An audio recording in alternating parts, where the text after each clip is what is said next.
Muchas gracias a todos por la invitación, la audacia de la invitación, porque no soy experto en estos temas como mis admirados colegas que por suerte resolvieron ya la mayor parte de las dudas. Yo encaro esto por dos razones. Digo, ¿por qué acepté la invitación? Que es lo que puedo saber. No sé por qué me invitaron.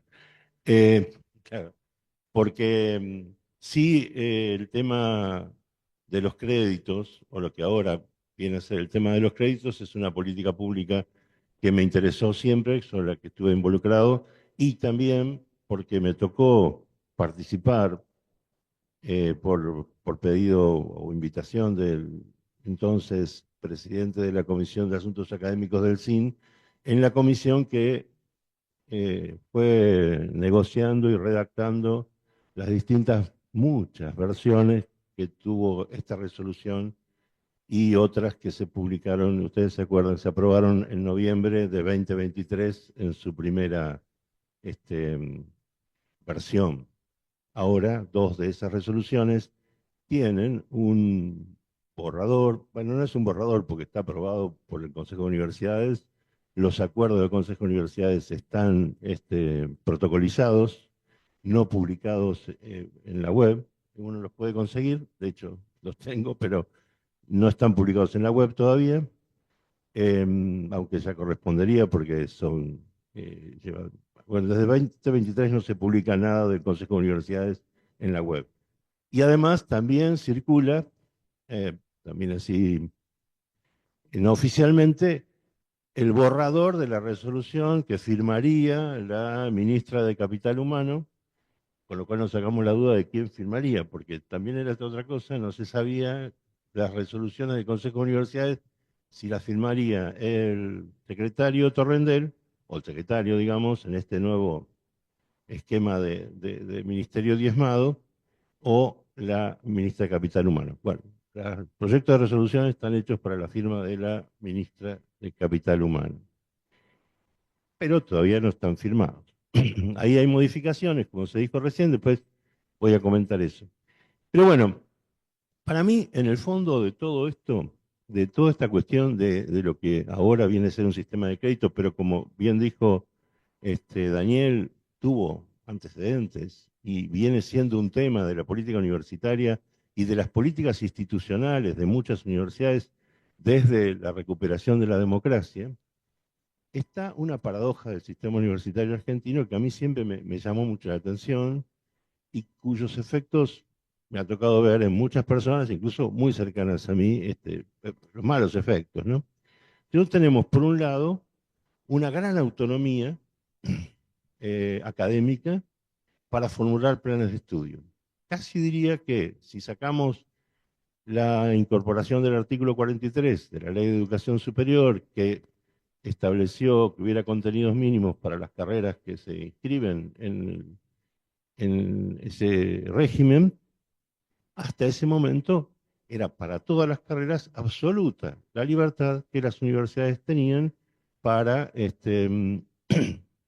definir los currículos y los planes de estudio.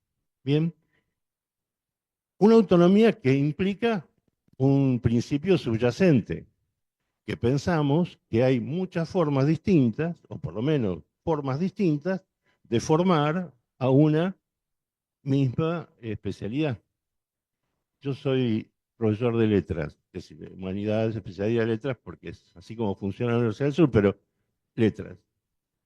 Mi plan de estudios original es muy diferente de cualquier otro plan de estudio de otra universidad. Es decir, muy diferente, quiero decir, 60, 70% de diferencia. En humanidades es muy común que los planes de estudio difieran muchísimo. Y si entramos a los programas, ni les cuento. Bueno, no les cuento porque ustedes son justamente decanos de humanidades. Es decir, también cambia muchísimo, ¿no? Uno puede estudiar literatura argentina del siglo XIX solo estudiando a Sarmiento y a Hernández, o puede estudiar a Holmer, o puede, en fin, hay muchas maneras de hacer, y todas nos parecen bien, salvo cuando nos traen un trámite de equivalencia. Cuando nos traen un trámite de equivalencia, empezamos a mirar, a ver qué vieron. Pero ¿cómo? Estos tipos están dando estas cosas. Y la bibliografía, nada, ¿no? Y le hacemos hacer las cosas de nuevo. Después de 7, 8, 9 o 10 meses que nos entregaron el trámite, es decir, que se lo entregaron en la Secretaría Académica, mesa de entrada, no sé dónde corresponde. Es decir, no hay una coherencia en esta manera, digamos, de asumir la autonomía. Si consideramos que hay más de una manera de formar a las personas, deberíamos respetar la manera en que otros colegas, también autónomos, también académicamente reconocidos en una universidad pública, por lo menos en las públicas, definen su plan de estudio. Pero no lo hacemos. Y eso no lo hacemos hace 200 años. Es decir, bueno, no digo tanto porque había tan pocas universidades que no había cómo moverse entre universidades. Pero cuando empezó la acreditación de ingeniería, y me consta porque estaba en la CONIAU a cargo de eso, nos encontramos como que había una gran universidad argentina que se dedica a la ingeniería en la que no eran aceptables los análisis matemáticos cursados en una ingeniería para la ingeniería de al lado en la misma facultad. Es decir, cosas que no tienen ninguna explicación lógica. Es decir, un lógico diría non sequitur, pero bueno, esa paradoja me parece que está en el fondo de todo esto. Es decir, desde que recuperamos la democracia, en el 83, en diciembre del 83, se empezó a discutir, en momentos con más intensidad, en otros momentos con menos, pero muchas veces adentro de las instituciones se empezaron a dar respuestas a tratar de buscar cosas comunes. En muchos países del mundo, sacamos el ámbito anglosajón, que tiene, digamos, no hay ninguna regulación, por lo tanto, uno no podría esperar que haya regulaciones para los planes de estudio, pero en los países de los cuales heredamos algunas cuestiones del sistema universitario, como por ejemplo los europeos continentales, los planes de estudio están pautados mucho más que acá. Hubo un momento incluso, cuando estaba Steinman en la Dirección Nacional de Gestión Universitaria, que se hizo todo un debate, se escribieron algunos textos para ver si no teníamos que poner algún orden en nuestro diseño curricular. Finalmente no avanzó esa cuestión, si no llegó a una instancia normativa. Pero hubo sí un debate, hay algunos docus circulando, etcétera. Pero si vamos a la historia, muchas universidades hicimos ciclos comunes que después fueron menos comunes y después menos comunes y después menos, hasta que volvieron a ser casi una materia común por ahí entre 3 o 4 carreras y nada más. Eh, digo, no quiero hablar de nuestros anfitriones porque no es de buen gusto. Ahí tienen el ciclo básico de la UBA, pero yo tengo la experiencia en la UMPA. Yo fui el primer rector de la UMPA y nosotros también pusimos ciclos comunes que se fueron descomunizando, digamos, progresivamente. Y después, y no funcionó.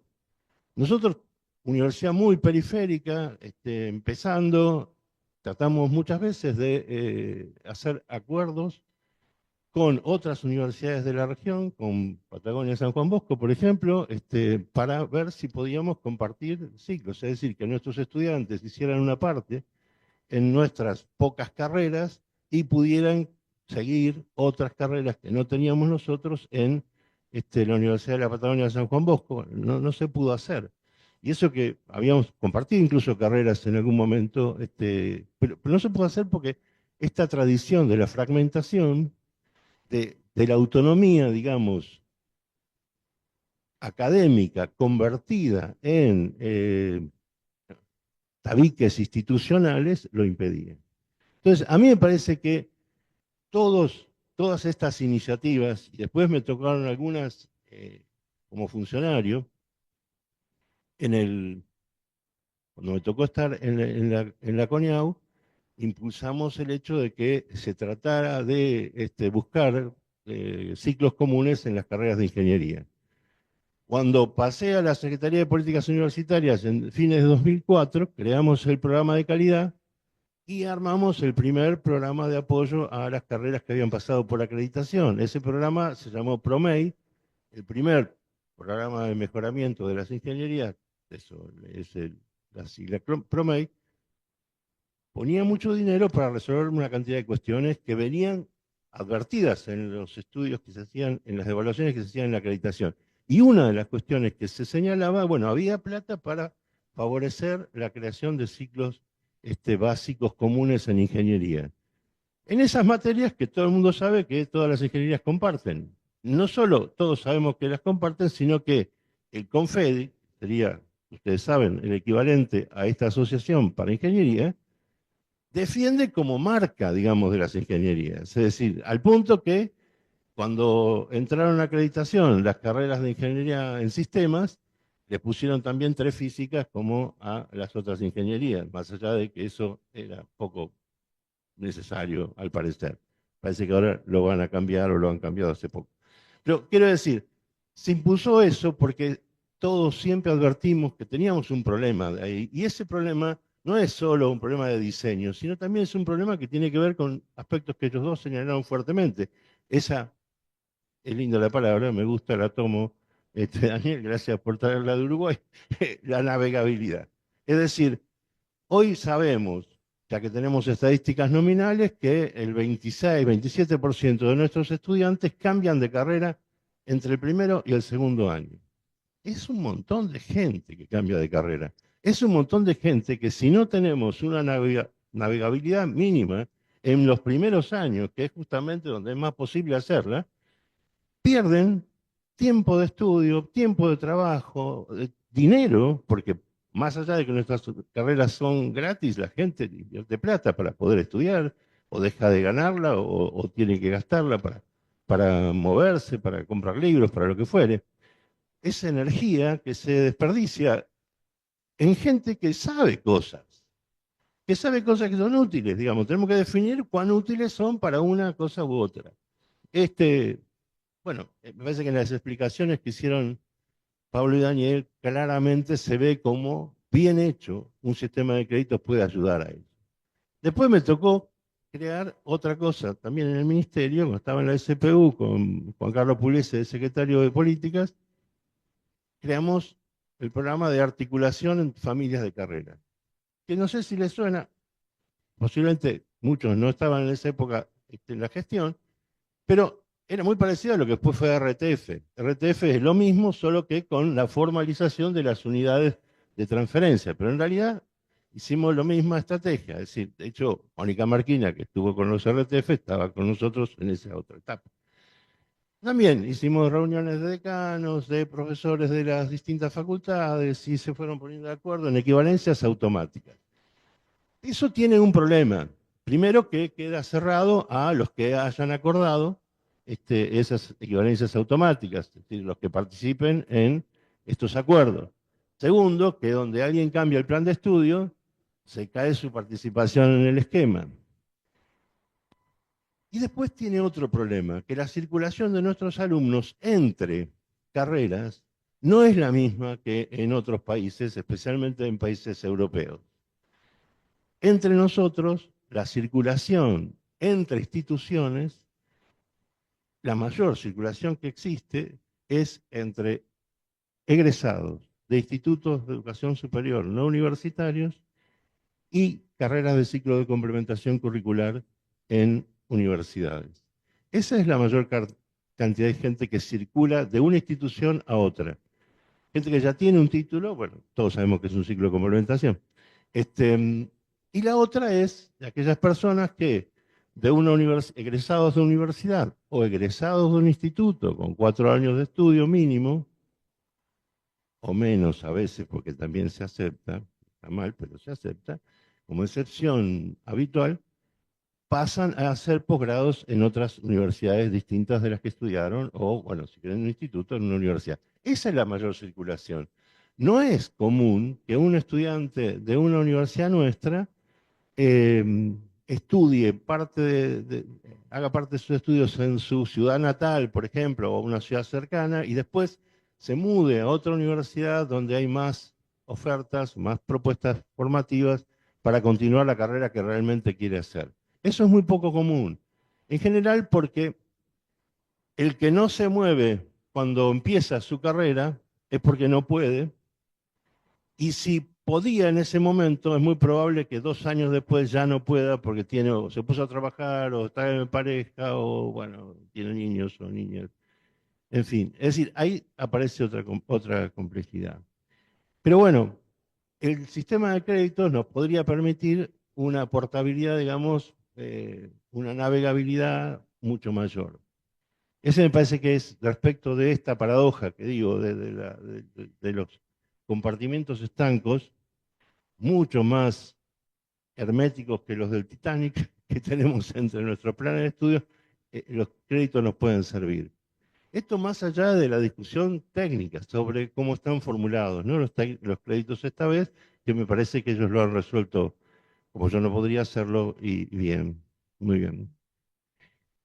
Segunda cuestión, estamos hablando de una política pública y estamos hablando de una política pública rara, es decir, no rara, sino de contexto raro. ¿Por qué? Porque esa política pública se aprobó un mes antes de que cambiara el gobierno por otro gobierno de un signo bastante diferente.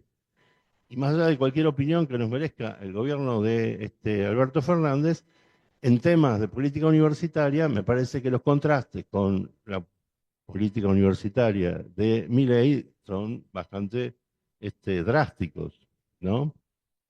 Quiero decir, para mí claramente a este gobierno no le importa nada la educación universitaria ni el sistema científico. Si le importara, por ejemplo, hubieran puesto el sistema de vouchers. No digo porque esté bien, a mí no me gusta, pero si yo estoy convencido de que el mercado es el que genera pertinencia y el que favorece la competencia que genera calidad, como mucha gente está convencida, los neoliberales seguro, los que hicieron la educación superior también, seguramente, entonces, si fueran honestos, hubieran hecho eso para mejorar la educación a través de un mecanismo que yo creo que no funciona. Pero bueno, eso aparte, ellos pensarían que sí. Pero no, como no les importa y eso sale caro, igual, más fácil, sí, lo que sí les interesó fue sacarle plata al sistema para hacer esa pseudo equilibrio fiscal o, eh, ¿cómo se llama? O diferencia fiscal que buscan como mecanismo para resolver todos los problemas de la economía. Entonces, tenemos con este problema, es decir, esta es una política pública de un gobierno que no está más, ¿bien? Y que requiere, como bien dicen en las conclusiones de ese documento que tiene ANFE colgado en su página, por supuesto que requiere inversión. Sí, porque todo en la universidad requiere inversión y si estamos desinvertidos, es decir, si estamos desfinanciados, hacer lo que hacemos siempre es difícil, agregarle una tarea de la complejidad y profundidad que tiene esto es más difícil todavía. Eso es clarísimo, ¿no? Me parece que quedó claro con lo que Daniel justamente decía al final. Entonces, esto es un problema. Entonces, es lógico que frente a una política que implica tantos desafíos y es una política, ¿cómo diré? Abandónica, porque el padre de la política se fue. Bueno, se le terminó, no le dieron bola, no lo votaron. Y quedamos en manos de gente que no le importa esta política. Y es raro, porque ese no le importa llega al punto de que ni siquiera les importa ratificarla. Porque fue así. Ustedes se acuerdan, cuando empezó el gobierno de Milei, Torrendel dijo, esas resoluciones de noviembre las vamos a suspender, y no repito lo que dijo Galleguito Álvarez, porque soy una persona educada, pero dijo cosas peores, especialmente en una reunión con rectores de universidades privadas, que después circuló por todos lados la grabación y echamos largo y tendido. Son los rectores de las privadas los que le dijeron, para que nosotros eso nos interesa. Y como quieren quedar bien con los rectores privados y no les cuesta nada, dijeron, bueno, vamos y lo aprobamos. Lo aprobaron sin meter los dedos, los metieron sí los rectores, pero no ellos, que hasta aprobaron la cláusula que dice, por ejemplo, en el tema de la resolución del SIAC, que la Subsecretaría de Políticas Universitarias financiará, bla, bla, bla, algo que todos sabemos que no van a hacer. No les importa, digamos, no les importa, es así de simple. Entonces, esta es la paradoja de un instrumento, de una herramienta que las universidades tenemos, que el sistema tiene, sin gobierno y en un marco de un grande financiamiento. Entonces tenemos que medir cómo podemos avanzar, cómo podemos hacer para que esto nos sirva. Y avanzar lo que se puede avanzar en la medida en que esto nos sirve para resolver problemas que son antiguos en el sistema. Bien, no pensando que va a ser la manera en que se resuelva la movilidad que enriquece a nuestras propuestas de formación. Porque es cierto, si pudiéramos hacer que nuestros estudiantes tuvieran 6 meses en otra universidad y volvieran, etcétera, eso enriquecería muchísimo, pero para eso necesita plata. Bien, incluso cuando los RTF estaban aprobándose, se pudieron dar 200 becas. Y no estamos hablando de un gobierno como este que ni siquiera le interesa el tema, ¿no? Es decir, para nada. 200 becas, digo, en 2.200.000 alumnos. Una política magra. Bueno, pero entonces, la otra cuestión es esta resolución, ¿qué es? En ese trabajo que ustedes hicieron, se hace una fuerte crítica a varias cosas en las que me parece que tienen toda la razón. Es decir, si alguien piensa que los créditos resuelven el problema de la diferencia entre la duración teórica y la duración real de las carreras, fantasea, digamos, la verdad, es decir, está alucinado, no pasa por ahí la cosa, nada que ver. Ahora, es cierto que eso está en la resolución, en los considerandos de la resolución. Entonces, cabe preguntarse por qué la resolución tiene esa forma rara, donde hay cosas que no tienen nada que ver con lo que efectivamente son las herramientas que crea. Bueno, o como estuvimos ahí metidos con Pablito, la redacción, no en la decisión, sino en la redacción y proponiendo cosas, algunas aceptables, aceptadas, otras no, muchas no, pero no es para excusarnos, es decir, yo no me quiero excusar, no sé, él, Daniel, Pablo es autónomo, también como nuestras universidades. Em, ¿Qué pasó? Si ustedes se fijan, él había mencionado un documento que tiene mucho que ver con el origen de todo esto, que fue aquel documento de los 7 puntos. Tiene un nombre raro respecto de la Universidad Argentina, es fantasioso, pero todo el mundo lo conoce como los 7 puntos. En los 7 puntos, estas dos cuestiones estaban en puntos separados. Es decir, él mencionó, creo que son los puntos 2 y 4. El 2 es la diferencia en la distancia entre la duración real y la duración teórica de las carreras, y el otro era el del sistema de créditos. Es decir, eran dos cosas separadas. Estaban totalmente separadas. ¿Qué pasó? La intención del ministro, puedo decirlo porque esto lo decía delante de mucha gente, sí, era que había un problema de largo de las carreras, más allá de si eso tiene que ver o no, o cuánto tiene que ver en que nuestros estudiantes tarden mucho en recibirse. Después voy a hacer un comentario sobre eso, pero más allá de eso, él tenía la convicción, que yo comparto en parte, lo cual no importa nada, pero digo, comparto bastante, de que hay carreras que están sobredimensionadas. De hecho, uno puede encontrar, por ejemplo, carreras de economía, carreras de administración y carreras de derecho de 4 o 5 años y hasta de 5 años y medio. Bien, es decir, hay de todo. Podemos encontrar carreras de 60 materias, por ejemplo, en la Universidad de las Artes, digamos, las carreras son larguísimas todas. Hay una historia, hay bueno, una cantidad de razones por las que uno puede explicar eso, pero el hecho es ese. En ingeniería, y durante 3 años conviví con todos los pares evaluadores de ingeniería y fui a todas las reuniones del Confedi a discutir estos temas, los propios ingenieros están convencidos de que las carreras están sobreestimadas en términos de economía, digamos, de largo de las carreras. ¿Por qué? Porque cuando se decidió adaptar el sistema internacional y pasar de 6 años a 5 años, por las razones políticas que todos ustedes comprenden, porque son la mayoría directivos, y la dificultad que trae tomar decisiones políticas de acortamiento de carreras, se compactaron todas las carreras. Es decir, quedaron con la misma cantidad de materias, la misma cantidad de horas, solo que en lugar de en 6 años, en 5 años. El que logra hacerlas en 5 años es un genio o una genia, realmente, que además se puede dedicar solo a eso. Y como dijo Daniel, nuestros estudiantes no son estudiantes tiempo completo, salvo excepciones. Es decir, lo que en otros países es excepción, acá es regla. O trabajan, o cuidan personas, o hacen las dos cosas. Entonces, ahí tenemos un gran problema respecto de la duración. Si yo encuentro un estudiante que trabaja, que de golpe hasta viaja y todo, pero saquémoslo del viaje, ahora hay más universidades cerca de la casa de los estudiantes, hay un nuevo estudiante en ese sentido.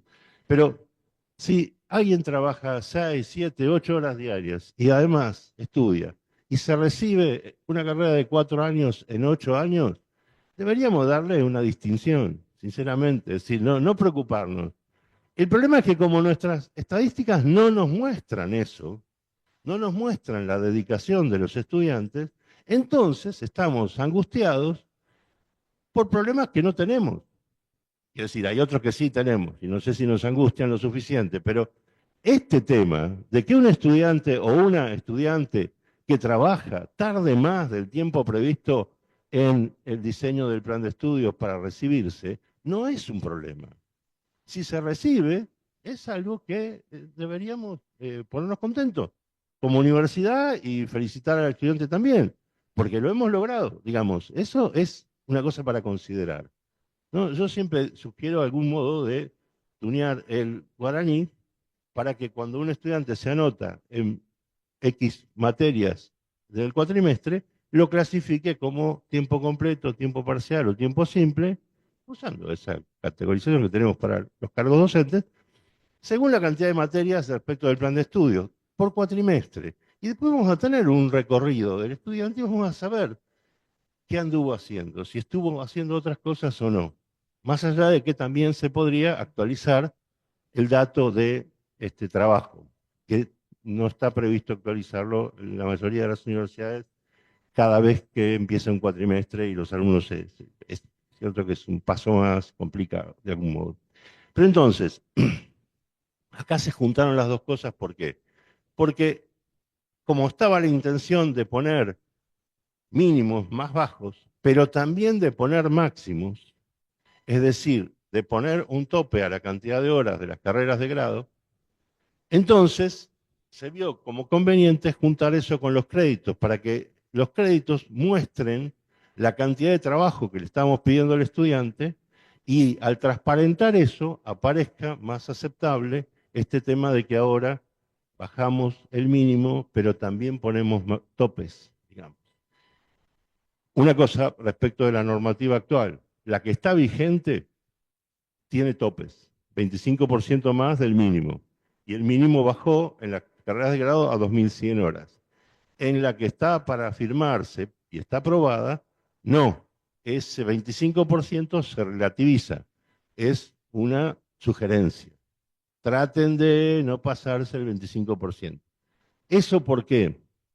Porque en todas estas resoluciones, parte de la negociación, especialmente con las privadas, fue que no hubiera ninguna decisión incluida que no surja directamente de la aplicación de la Ley de Educación Superior. Las privadas especialmente, pero también algunas universidades públicas planteaban, no podemos convalidar que el Consejo de Universidades tome decisiones que no están previstas en la ley. No son contrarias a la ley, pero no están habilitadas por la ley. Los, la carga horaria mínima de las carreras de grado sí está habilitada en la ley. Es decir, eso es una facultad del Consejo de Universidades en acuerdo con el Ministerio, o del Ministerio con acuerdo con el Consejo de Universidades. Pero los máximos no. Entonces ahí es como que se, se negoció y se puso, se sacó esos topes. Pero ya había quedado todo en una sola resolución. Este es el punto.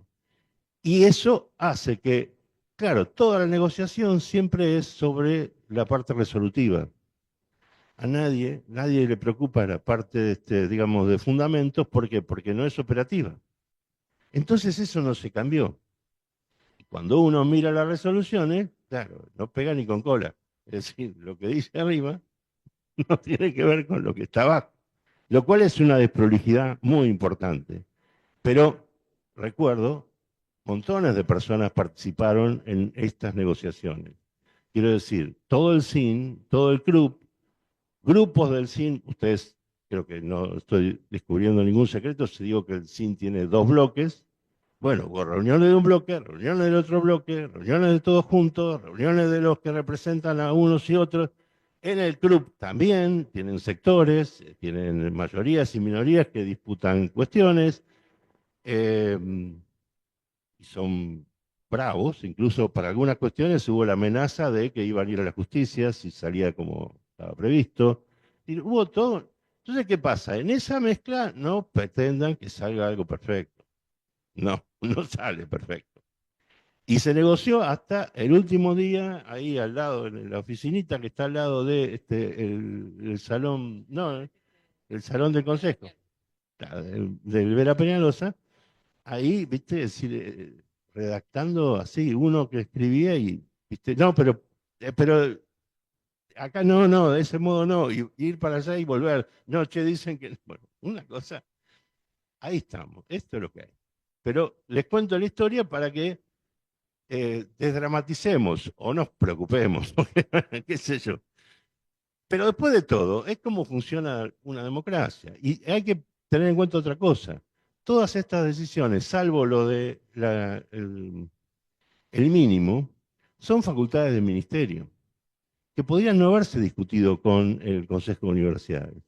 La verdad es que desde hace, ya creo yo, y por lo menos 2002, 2010, un poquito antes también, las distintas gestiones ministeriales empezaron a discutir las decisiones con el Consejo de Universidades, aunque no fueran facultades del Consejo de Universidades. El hecho de consultarles está previsto en la ley, pero es consulta. Bueno, sí lo hicieron. Piensen en un caso, la resolución la primera resolución que regula la educación a distancia universitaria, la 1717, dos veces la desgracia, digamos, malísima resolución, esa de 2004 la sacó el ministerio y todo el mundo se enteró cuando salió. Es decir, los gritos los pegamos, pero ahí, digo yo que estaba ahí en la CONIAU en ese momento, pasando a la Secretaría. Es decir, no se consultó. En cambio, la segunda, la 2641, sí se consultó. Y después de 3 o 4 años de discusión en el CIN, casi todos esos años, y finalmente un poco de tiempo en el Consejo de Universidades, se aprobó. Y ahora, esta modificatoria, que en realidad empareja un par de cuestiones especialmente referidas a posgrado, pero en lo demás sigue siendo igual que la 2641, también se discutió con el Consejo de Universidades. Entonces es como una práctica de la política universitaria que hasta ahora ha venido cambiando, ¿no? Y para eso, si a alguno le interesa analizar la cuestión, hay un libro muy interesante de un profesor de Cuyo, Fabio Errenguerena, que se llama El poder de los rectores en el sistema universitario argentino, que es muy, muy descriptivo y analítico respecto de cómo ha evolucionado esta relación entre el CIN y Consejo de Universidad. Pero bueno, todo negociación siempre tiene esta cosa de después tener resultados híbridos, donde están de algún modo representados esos distintos pesos que tienen las distintas personas, ¿no? Bueno, como bien dicen en el estudio que hace, en ese análisis que hace ANFE, que tienen colgado en la página y que por suerte alguien me pasó antes de venir, que si no iba a entrar muy crudo acá. eh, el problema de la distancia entre la educación, la duración teórica y real, todos sabemos que tiene montones de causas. Una evidente es externa, es decir, los tiempos de los estudiantes. Eso está clarísimo. Otra, por supuesto, son las condiciones de acceso, es decir, cómo llega el estudiante. También tiene bastante que ver con lo externo y algo con lo que podemos hacer nosotros adentro de la universidad.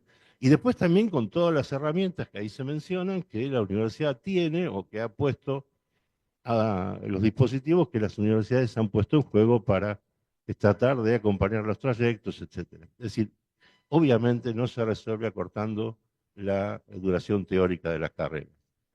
Lo que sí también es cierto es que si una carrera es demasiado larga, o una carrera, es decir, es más larga de lo que debe ser. Este es el punto, me parece que lo explicó bien Daniel, es decir, puede haber carreras que sean largas porque tienen que ser largas. A mí me dicen, por ejemplo, que ciencia de datos no se puede dar en 1100, en 2100 horas. Bueno, no sé, no tengo idea, yo soy de letras, pero digamos, pónganle que debe ser si los que expertos lo dicen. No, muchas más. Es decir, tienen, parece que necesitan muchas más. Y así pasará con otras. Pero también es cierto que algunas están sobredimensionadas, e incluso en el comparado internacional. Entonces, bueno, habría que despejar eso, para que no sea una preocupación más.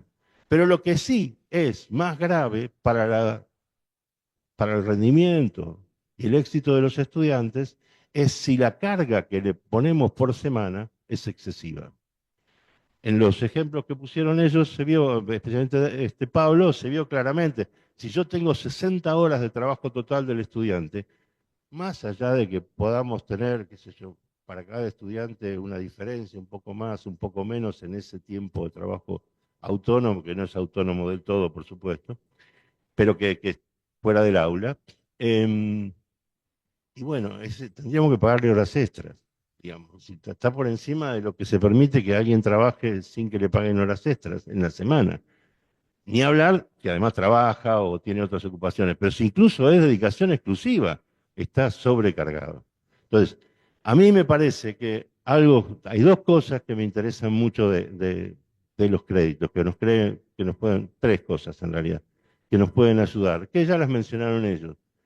Pero para mí la más importante es este tema de la transparencia del trabajo total del estudiante. Cuando nosotros diseñamos un plan de estudio, cuando hacemos un currículo y cuando el estudiante organiza, planifica su cuatrimestre, su año de estudios. Es decir, si el estudiante puede saber mejor, más claramente, sin recurrir a la opinión de los compañeros que a veces tienen experiencias distintas en las materias, cuánto tiempo le va a llevar, en principio, teóricamente, es decir, cada materia, y puede decir, mira, yo curso esta sola, porque es mucho para las otras cosas que tengo que hacer. Y, bueno, esta y esta me animo, bueno, lo puedo organizar mejor. Y nosotros podemos también estar más conscientes de lo que estamos organizando cuando hacemos un plan de estudio. A todo eso, sumémosle una potencialidad que va a depender de otra decisión política institucional, que es la flexibilización de los planes de estudio. Es decir, una herramienta como los créditos nos van a poner en la posibilidad de trabajar la flexibilización, que es otra cosa.